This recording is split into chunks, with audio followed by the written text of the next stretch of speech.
This is Series 3 of Away, a podcast for anyone exploring 12-step sobriety. I'm your host, Steph Roberts.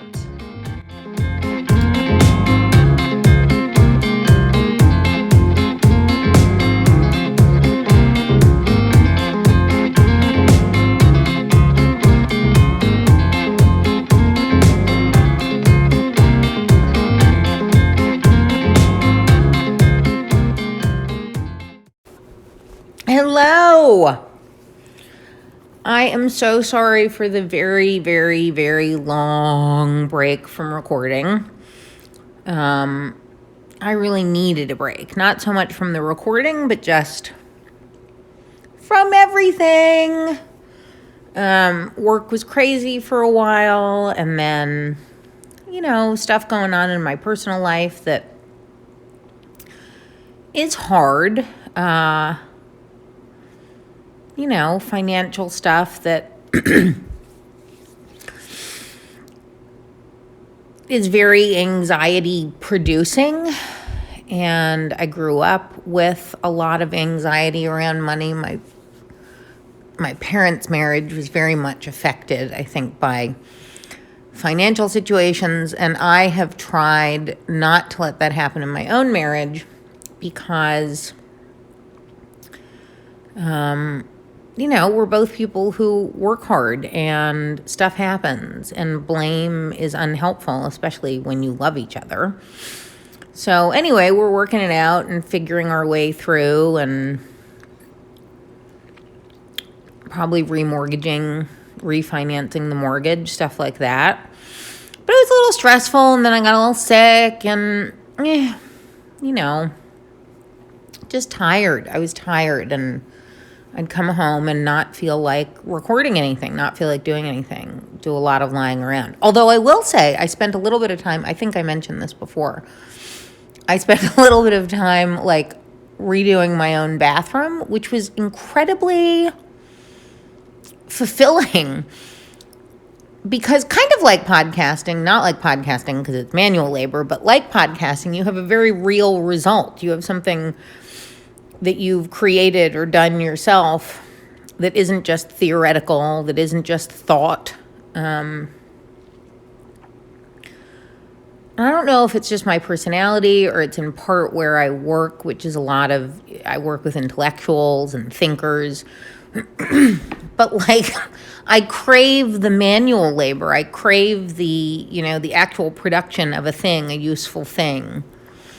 And while podcasting, I do create a thing, it's not the same as painting the walls and seeing the result. There's just nothing quite like that, like building something. Yeah. Anyway, as if you were interested, that's where I'm at. I didn't even bother to go back and listen to exactly where we left off in the last episode. Uma, it's allergy time of year for my dog, and she obsessively licks her paws until they're pink. And that is also a little stressful. Stop, look at those paws. Okay. So I'm sorry, I didn't take the time to go back and see where we left off, but I think we left off basically at the end of step 6. So I'm just going to re-up that, page 68. This is step 6 in the 12 and 12, page 68, which is the second to last page of the step in this book. And I'm picking up in the middle of the page, which we may have done. I sort of feel like we did, but anyway. Many will at once ask, how can we accept the entire implication of step 6? Why, that is perfection. This sounds like a hard question, but practically speaking, it isn't. Only step 1, where we made the 100% admission we were powerless over alcohol, can be practiced with absolute perfection. The remaining 11 steps state perfect ideals. They are goals toward which we look, and the measuring sticks by which we estimate our progress.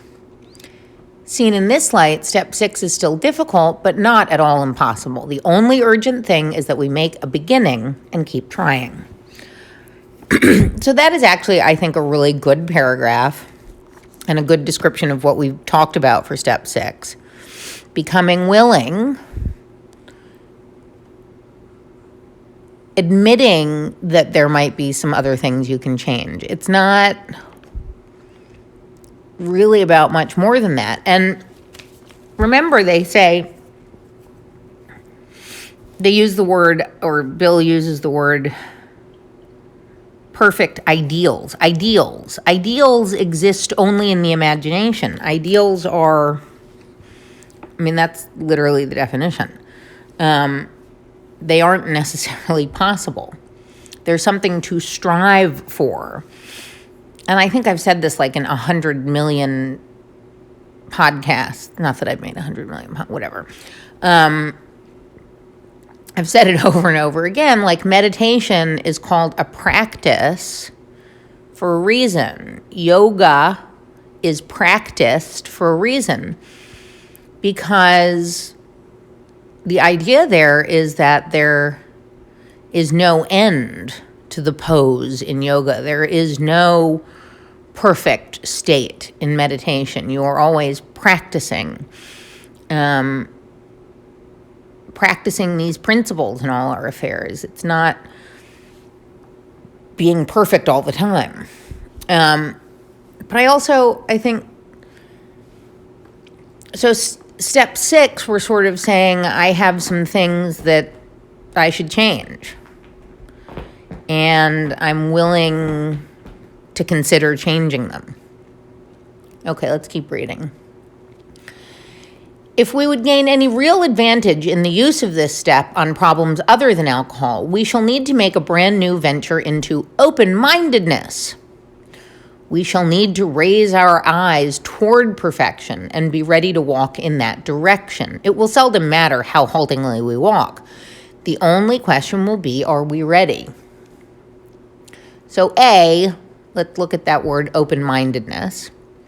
That's the key to, in my opinion, sort of all happiness. Maybe not the only key to all happiness, but a big part of contentedness is keeping an open mind and keeping in mind that other people's perspectives are never going to be the same exactly as yours.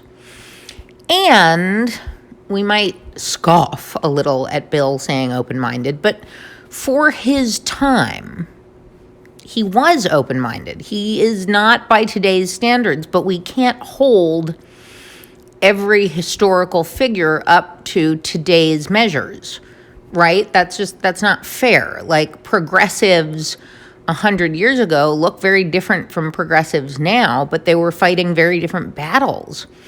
They still had, equal rights to battle. So the fights are different, and we know better in a lot of cases now, but we have to acknowledge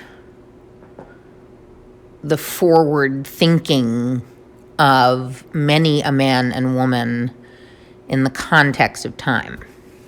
Okay, so are we ready? Looking again at those defects, we are still unwilling to give up. We ought to erase the hard and fast lines that we have drawn. Okay, are we ready? That's step 6. Are we ready to keep changing? Are we ready to keep improving? That's all you're really asking yourself now. Am I ready to go a little deeper? Am I ready to go a little further? Am I willing to keep trying? Am I willing to apply some of the principles I've applied to drinking to other parts of my life? Do I need to? And then we ought to erase the hard and fast lines that we have drawn. Perhaps we shall be obliged in some cases still to say, I cannot give up yet, but we should not say to ourselves, this I will never give up. Yes, I totally agree that the word yet is really important. I cannot give it up yet. And I've often said to sponsees in this process and in other list-making endeavors as we go further into the steps, like amends, you have a column of, yes, I will do this right now, a column of, maybe, I don't love the idea, but I'll probably do it, and a column of, never. I will never change that. I will never make that apology, whatever it is. Usually, and this may not be true for everyone, but usually as you move through life, staying sober, especially true, but I think most people, all of real life is a gray area. There's just nothing black and white about it, especially if you keep an open mind and understand that there are all different perspectives. All of life is a gray area. So the potential exists, and you may find yourself feeling defensive when I say this, but the potential exists that things in your I will never column will move over to the maybe column. Things in your maybe column may move over to the yes column. I've found that true in my own life, and I considered myself, before getting sober, a very stubborn, hard-headed person. How much of that was true, I don't know. How much of that was what people told me I was, and I internalized is a big part of it, right? So if your parents call you a bossy little girl, we don't like that word anymore, but then you might internalize that message, and you may become bossy, or maybe you don't, but their perception of you becomes your perception of yourself. So whatever, it looks different for different people, but I think, anyway, all that was to say, never say never, because you actually never know for sure. Okay, reading. Let's dispose of what appears to be a hazardous open end we have left. It is suggested that we ought to become entirely willing to aim toward perfection. Sure, I would take out the word entirely. It is suggested that we ought to become willing to aim toward perfection. And perfection, I think, is a tough word for anybody to swallow. Like, progress, not perfection. They are emphasizing aim toward it. Perfection tends to be a very black and white word, though, and it's not a black and white concept. I think for each of us, our values, what we think, the good within us, what we can do for the world may look a little bit different based on our own experiences. So perfection has to some degree be subjective, I think. We note that some delay, however, might be pardoned. That word, in the mind of a rationalizing alcoholic, could certainly be given a long-term meaning. He could say, how very easy, sure, I'll head toward perfection, but I'm certainly not going to hurry. Maybe I can postpone dealing with some of my problems immediately. Of course, this won't do. Such a bluffing of oneself will have to go the way of many another pleasant rationalization. So, yes, I mean, lying to yourself only hurts you.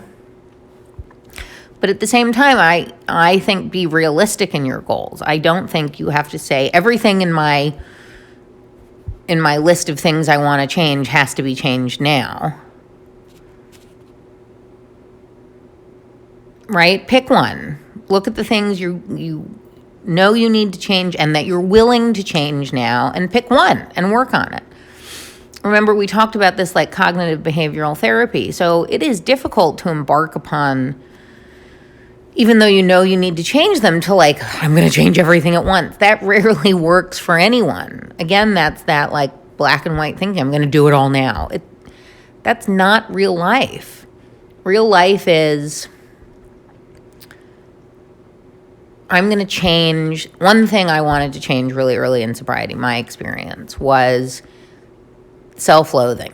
And a big part of the self-loathing was easy to see in just my thought processes and in the kinds of sentiments and things I said to myself. and I've said this before, like I would cross the street and I would think everybody in the cars at the red light is looking at me disgusted and they're all judging me and wishing they could just hit me. And if it weren't illegal, they would.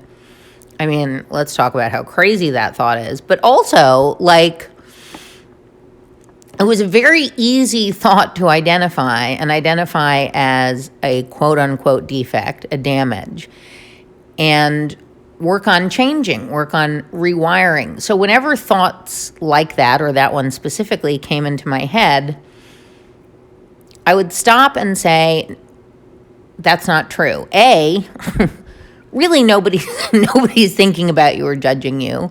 B, if they are, that's their problem, not yours. Like, how miserable are they that they have to judge you?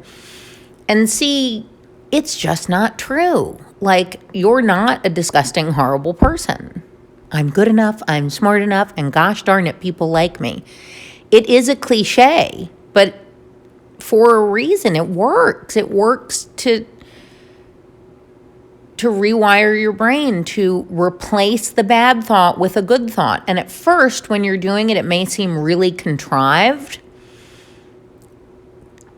but it becomes a working part of the mind. So anyway, step 6 isn't so much about that. I would say step 7 is more about that. That's the actual work of rewiring. Step 6 is the readiness to do that. So yeah, come to grips with one thing to start. It will become easier, but practice on your most glaring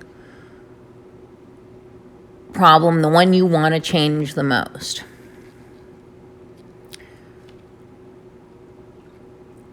So, take action toward their removal as quickly as we can, writes Bill. I'm not sure that's entirely viable. But again, we're aiming for the best. That doesn't mean we're achieving all the time. The moment we say no, never, our minds close. And then the paragraph goes on, but that's really the most important line. When you dig in, remember, I think stupid people dig in. They don't keep an open mind and listen to other perspectives. They dig in on their own perspective. They go hard. And that's kind of what it's saying here. Like, the moment you say no, never, you close your mind to anything. And this is throughout life, not just in changing your own damages, working on those. I mean, that's just true, right? That's not to say I don't do some digging in sometimes. One of my defects. All right. Let's move into step 7, which we've kind of started. And I'm going to rephrase it. From humbly asked him to remove our shortcomings, to step 7, actually started doing stuff in order to change. I ask for help, then I take action. All right, reading. Since this step so specifically concerns itself with humility, that's because we're asking him to humbly remove our shortcomings, but at the same time, take the God out of it, admitting that you have these problems and need work in certain areas of your life provides you with a certain amount of humility. We should pause here to consider what humility is and what the practice of it can mean to us. Indeed, the attainment of greater humility is the foundation principle of each of AA's 12 steps, for without some degree of humility, no alcoholic can stay sober at all. And I would just add real humility, and that does not mean putting yourself down. That does not mean feeling less than or pretending to be less than. Real humility is sort of like knowing your own weaknesses, in my opinion, like acknowledging that it doesn't mean you don't think you're good at anything. You're allowed to be both humble and confident. Humility and self-loathing should look nothing alike. Moving down the page. Humility as a word and as an ideal has a very bad time of it in our world. Not only is the idea misunderstood, the word itself is often intensely disliked. Many people haven't even a nodding acquaintance with humility as a way of life. Much of the everyday talk we hear and a great deal of what we read highlights man's pride in his own achievements. This is certainly true. Certainly true for individuals, certainly true for men I hear sharing in the rooms of AA, more than women, although I have heard some women say it was their problem too. I'm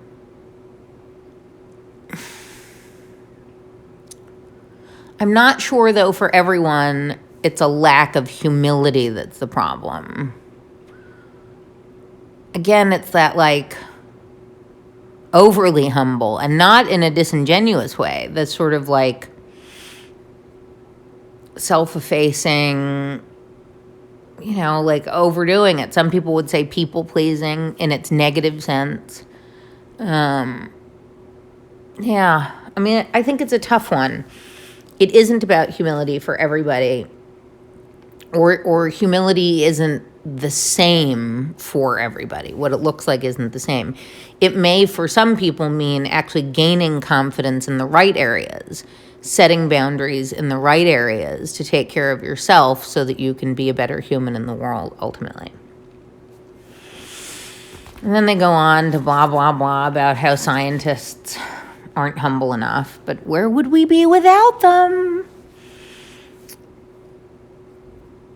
Solely by their own intelligence and labor, men will have shaped their own destiny. I mean, so I think that, right, because I'm an atheist.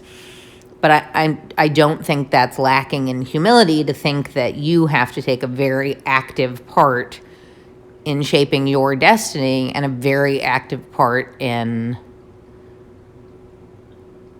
how you contribute to the world.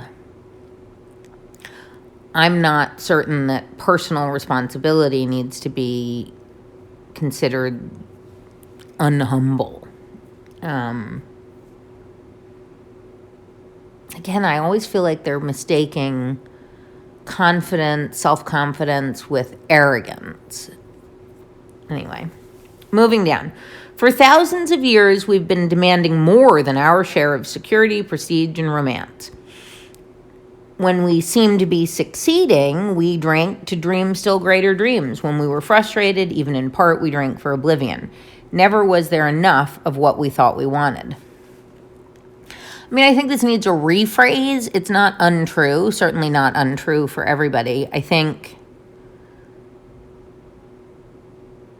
it's hard for me to rephrase. The last sentence, never was there enough of what we thought we wanted. I think that's actually sort of in opposition to what he's just written before. What we thought we wanted. What we thought we wanted may not have had anything to do with security, prestige, and romance. This is sort of limited by Bill's own perspective. But that last sentence strikes me as the one that makes the most sense there. Okay. In all these strivings, so many of them well-intentioned, our crippling handicap had been our lack of humility. We had lacked the perspective to see that character building and spiritual values had to come first, and that material satisfactions were not the purpose of living. Again, this is very narrow definition, and I think probably at the time it applied to more members of AA than it may now. And at the time, the members of AA, the groups of AA, were a lot less diverse. So that's important to remember. This is, mostly older white men. So remember that when you read it and sort of update it for your own world now. That may still be the world you're in. I mean, hello, but it isn't for everybody. Remember that too. Your perspective is not everybody else's. True, most of us thought good character was desirable, but obviously good character was something one needed to get on with the business of being self-satisfied. With a proper display of honesty and morality, we'd stand a better chance of getting what we really wanted. That's just not true for me. I felt a deep need to be of good character, and I don't think I ever wasn't of good character. I've said this before. I think most of us were badly behaved, and we have good character. We have sensitivity and compassion and love within us that we were maybe blocking off with drinking. But I don't think I was kind because it would get me what I really wanted. It never did. I mean, it wasn't like a trade, a commodity. Anyway, okay, moving down. Seldom did we look at character building as something desirable in itself, something we would like to strive for, whether our instinctual needs were met or not. We never thought of making honesty, tolerance, and true love of man the daily basis of living. I mean, some of us did, and then we drank, and we were badly behaved, but some of us always thought that, right? I mean, those core values from when I was a kid and what I was raised with, for all the problems with the way my parents raised me, honesty, tolerance, and true love of humankind was right up there. So I don't think that, alcoholism and these character traits are mutually exclusive. I think Bill felt like they were. And I think maybe for other members of AA at the time this was written, this may have been true or felt true. It's certainly what the religious groups who had a strong influence on AA believed, like the Oxford group. Moving down. As long as we placed self-reliance first, a genuine reliance upon a higher power was out of the question. The basic ingredients of all humility, a desire to seek and do God's will, was missing. So that is true if you believe, I think, in big part. You have to give it over, let go and let God. But even if you believe, that doesn't mean give over everything. That doesn't mean you bear no responsibility. Humbly asking him to remove your shortcomings doesn't do a damn thing unless you then do the work, right? So whoever or whatever you're giving over to, the humility lies in that, in admitting and being willing to change. Moving down. Every newcomer in Alcoholics Anonymous is told and soon realizes for himself that his humble admission of powerlessness over alcohol is his first step towards liberation from its paralyzing grip. So it is that we first see humility. As a necessity. I must be reading that sentence wrong, but yeah, I mean, our first time admitting we're powerless is a truly humbling experience, and saying we can't solve this problem necessarily alone. I mean, a lot of people do solve it alone. Sorry, AA people, but there are a lot of people who you don't know who are solving it alone. Those of us in AA couldn't